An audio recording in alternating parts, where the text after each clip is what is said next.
Innocence lost and sold, so present, dead, invisible. Oh, yeah. But no one seems to care at all. Just another brick in the wall. Being trading favors to survive. No one stops to question why. No one. I'm not trying to tell you what to do. I'm not trying to tell you what to do. I'm not trying to take you back to school. And I'm not trying to preach to you. And I ain't trying to tell you what to do. I just want to show you something new, man. Throw your hands to the sky if you feel the vibe. Throw your hands to the sky if we are. This is our prostitution area. This is the one I was talking about in the lineup. This is the track, the blade, you know, whatever you want to call it. I think part of the reason why the area is so bad, why there's so much prostitution in the area, is because of these little hotels everywhere. See, there's a girl right there, as a matter of fact, is because of these little hotels all up along this street. The proximity to the I-5, the freeway's right there.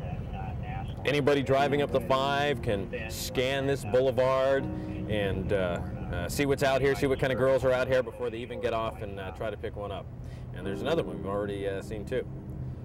Well, we've worked with young ladies in a variety of situations. Some of the young ladies that we've worked with have been prostituted out by gangs. Some of them have been threatened by gangs. Some have been kidnapped from Nevada and have come out here to San Diego.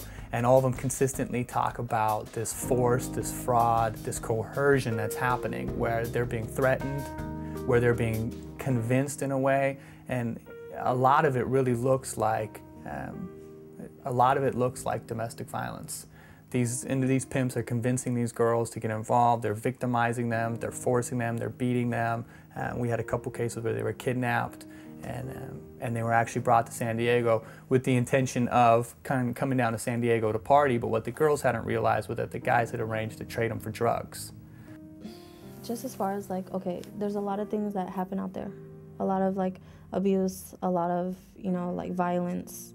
I had numerous things happen to me out there that it just started to like kind of take a toll on me, you know, not on my body, not anything like that, but just like I couldn't sleep at night, you know. I always worried, like, what if somebody follows me back to my room, you know, and does this to me again? You know, there were just like numerous things that happened out there that kind of started to gear my mind, like, one of these days I'm gonna come up dead.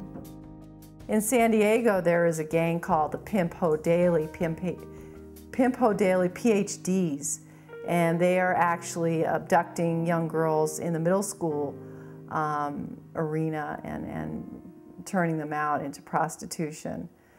So you've got some sociological phenomena happening now that is just way over the top. It's escalated because of internet and because of the fact that we're not addressing our society's sexual addiction.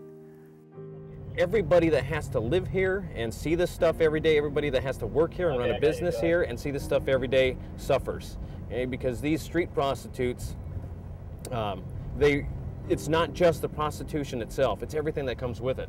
The pimping that comes with it, and pimping is done by gangs, so it's the gang members that come in. You know, the weapons that they bring with them. It's a narcotics activity between the prostitutes, and the pimps, and the johns. You know, it's pimps robbing people, ripping people off, beating up other prostitutes. So it brings in all these other crimes with it. Because at the time I didn't look bad, but I was just like so empty. Like you would look at me and you wouldn't even see like me. Like you would just see like somebody there. I just told the girl, like, I have a sister your age. You know what I mean? Like, I'll be damned if I saw my sister out here on the streets. You know, like, there's just no way. He probably has sisters your age. And would he want his sister out here having sex with all these numerous guys? And sad to say, she kind of didn't get it. You know, she's just was like so far gone, like she didn't really get it. I think that one of the biggest problems that youth experience is They feel that there is absolutely no way that the destiny in their lives will ever change. So they consider themselves as outsiders. We're on one side, they're on the other. And if we can somehow reach out to them and let them know that we're on the same side, we want to help them, we want to support them, we want to believe in their dreams. And the problem is that oftentimes they stop believing in their dreams and in themselves.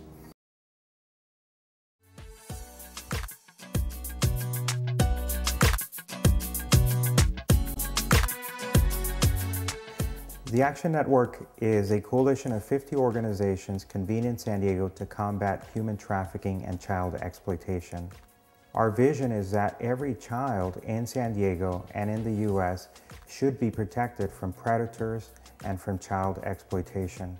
The most clear example of what's being done are the local coalitions, the national coalitions that are taking place. Action Network is one that's here locally that is actually engaged in action. It's doing something. There's a lot of other groups that are just starting up or have been in existence it's getting the word out, and they're talking about it, they're doing trade, and that's great. We all need to, one, become aware of these issues, and I believe once you become aware,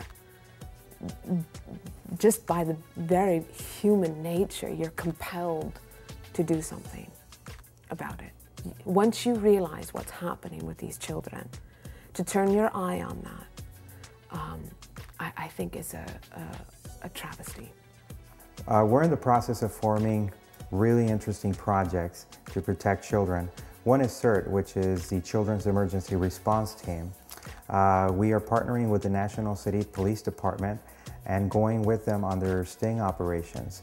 And whenever they identify children, we are the ones that interview them, conduct an assessment, and if children need medical services, we'll provide those referrals. If children need placement at a shelter, we will work with San Diego Youth and Community Services to provide those shelter services.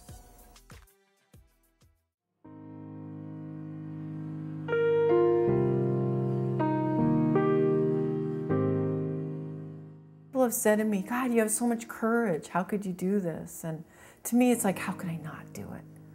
I know what it's like to be sexually exploited. I know what it's like to be raped. I know what it's like to be sexually abused as a child. I know what it's like to be trafficked. I know what it's like to turn tricks when you don't want to. I know what it's like to be terrified, you know, and so everything that we're doing is to show there's a way out. There's a way out, and you know, each individual can make such a difference in this fight against sexual exploitation. I would tell them that even though I haven't had that much life being off of the streets for that long, that it is definitely way more worth it and way better to be off of the streets than to be, you know, on the streets. It's dangerous. So I would hope that, you know, they could somehow and fairly soon see, you know, what they're worth. We want you to know that we are here not to judge you, but to help you, that we believe in you, that we will do everything that we can to work together. And we believe that together we can really make those dreams in your life come true. And that's who we are. That's why we're here. If I could say one thing to the public that did not know about what was happening, it would be to let them know what's happening in our community and that they have an opportunity, better, we have an obligation to protect these children.